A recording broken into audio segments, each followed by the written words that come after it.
بسم الله الرحمن الرحيم. رب اشرح لي صدري ويسر لي أمري واحلل عقدة من لساني يفقهوا قولي. Assalamu alaikum everyone. Just a very quick one. I think all of my videos are quick ones, but as soon as I think of something or a realization pops into a head or just an insight, whilst it's fresh in my head, I thought, let me just share this with you, and inshallah I'm going to try doing this more on a regular basis. And today, actually, I was just having a conversation with a friend that I've not spoken to in a while. And she was talking about IBS, and she thinks that it might be gluten related. And there is no doubt that gluten related illness is on the rise. And there is no doubt that gluten is playing a part in a lot of inflammation in the body. And there are a lot of reasons for this. And the main one is basically that even though gluten is a naturally occurring byproduct, it's a naturally occurring ingredient in like our flours, in our breads, in our chapati, etc. It's changed because the reason why it's causing so many illness now is, number one is we are in this ever going constant buzzing, just on the go, rushing state of being, right?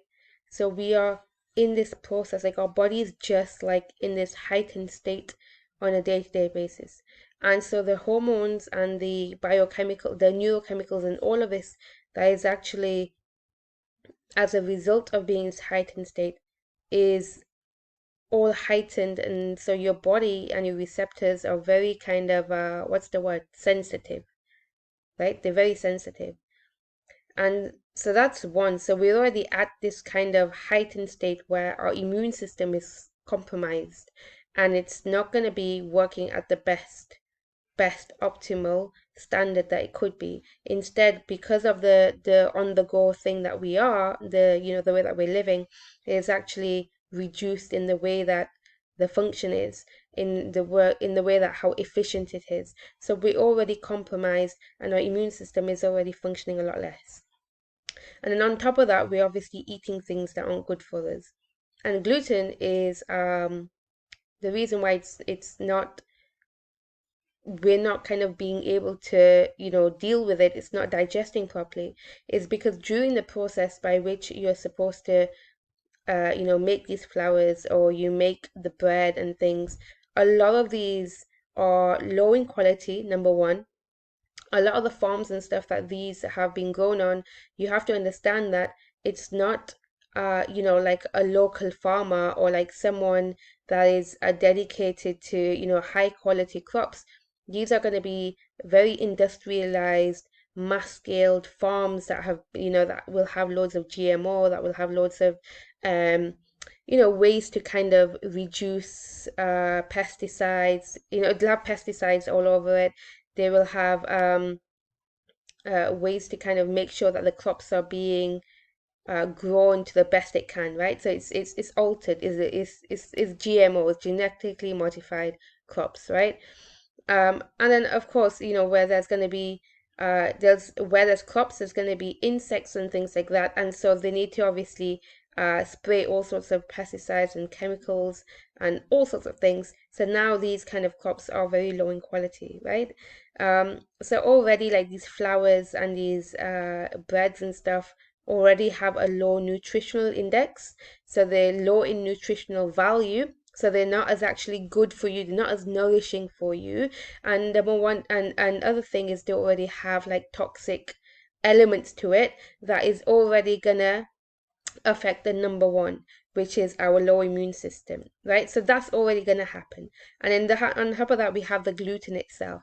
And gluten, whilst it's being obviously manufactured and produced, and these breads and stuff are being made, what happens is because the production is so mass scaled, right? And you think of like this idea of factories and stuff where there's like automated machines, and the things are being, there's one step, the doors, the kind of wheat and, well, all of the stuff is being ground, and the other side this is happening, the other side is being processed, the other side, you know. So all of this is happening in a very mass scaled produced way, right? Um, and so gluten is something that requires a lot of time and a lot of processing for it to actually get through naturally, for it to become digestible. Just on its own, like initially, it's not digestible. It takes time in the process for gluten to become digestible, and when we eat that, it's fine, right? And that is why beforehand, when you found bakeries or bread wasn't so commonly found. As in, I wouldn't say commonly found, but like less. So these days you'll find like literally rows and rows of breads in the supermarket. That's not what it was like, 50 years ago or so. And so you have to then understand is that um the way that these are produced, or in a way where it's not taking time, it's not, like when we have like a dough, right? And sometimes we leave it for a few hours for it to rise.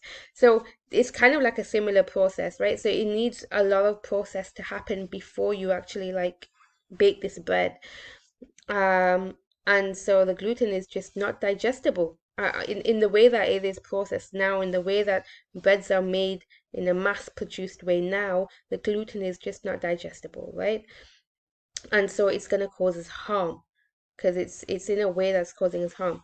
So that's that. And then I think one more thing on top of that is, especially like if you're buying breads on supermarket shelves and things like that, a lot of these things, from getting them made from the factory to then getting them shipped out onto the supermarket shelves, these things take time, right? There's a lot of logistics involved.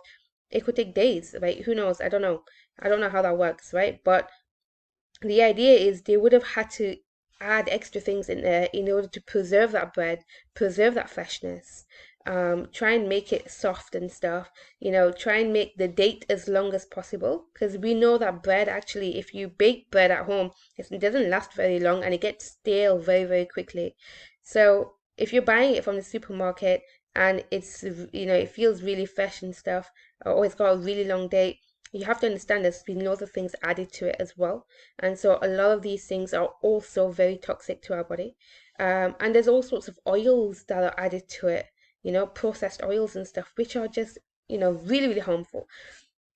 And so that is why, like, it's not like gluten is obviously a big problem, but there's also a lot of uh surrounding problems with it that kind of makes the entire thing so bad, or well, so like harmful to us. So yeah, I was just sharing that with her, and she kind of be like, well, how are we supposed to navigate this? Because we're living in the UK, right? Right now, if I look at my date, it's March 2022, which means we are at this point now where the energy prices are going up, the petrol prices have gone up, everything is going up, right, at prices. And she's like, well, non-gluten flours are really expensive, and a lot of the gluten related stuff are really expensive. It's an industry, right? Uh it's one of those things. And how we supposed to navigate it if your normal food, especially as South Asian, your normal cuisine is things like roti and chapati and curries, and where you're kind of eating gluten on a regular basis. It's so hard. And like obviously with anything, it is a mindset change.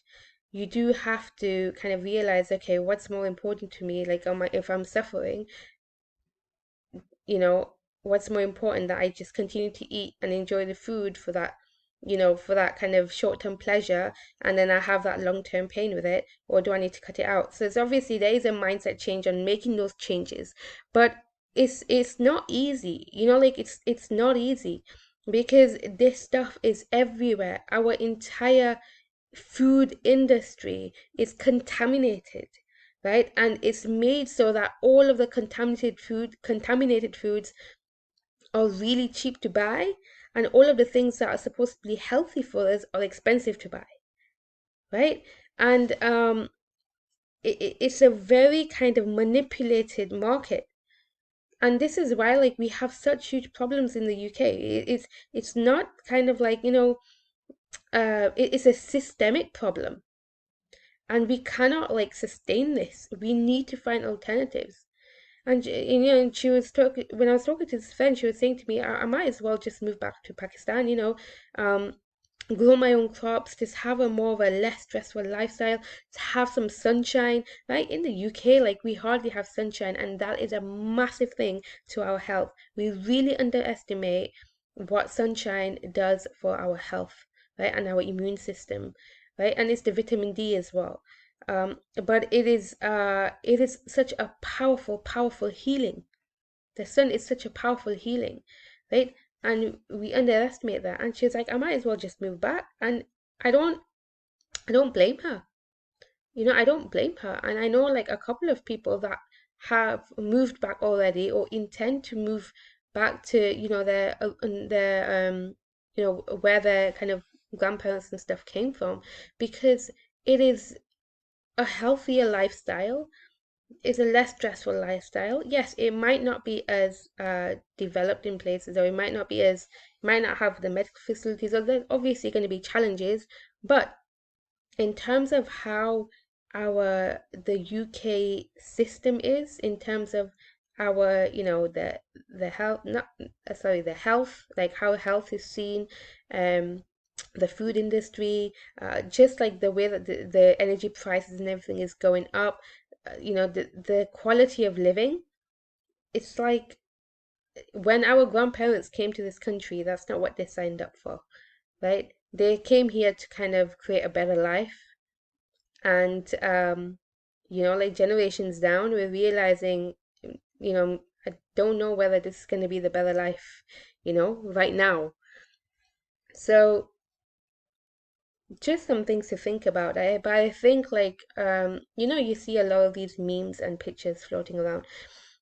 There is one thing that really stands out to me as the way to get through all of this is, number one is community, right? We need each other. We need support from our neighbors, the people in front of us, our friends and colleagues. We've gotten used to this isolated lifestyle where we don't get involved in each other's lives. We don't kind of keep in touch with people. We're just so busy and distracted with our own lives. But the support from each other, that is how we get through this, right? We get through it together. We support each other in whatever way we can.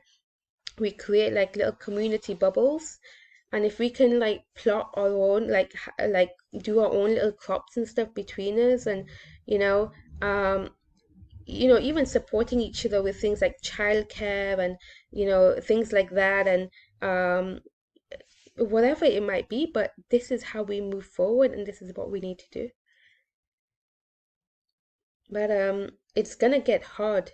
Energy prices go up from tomorrow, from 1st of April, and people were already on the breadline,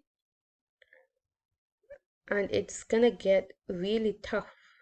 And this is gonna be a make or break. It's now or never. Like, we need to literally message and ring people around us, get in contact, ask them, like, let's, how can we support you? Go meet people, go to people's house and spend time, actual time. Put your phones away and just sit down and just enjoy time. Create presence in your life. Sit with your children. Like, how many people don't, like, so many people don't even just sit with their children and spend even 15 minutes of one-to-one quality time with them. Like, it's we're just so, our brains are just so kind of distracted and just on the go.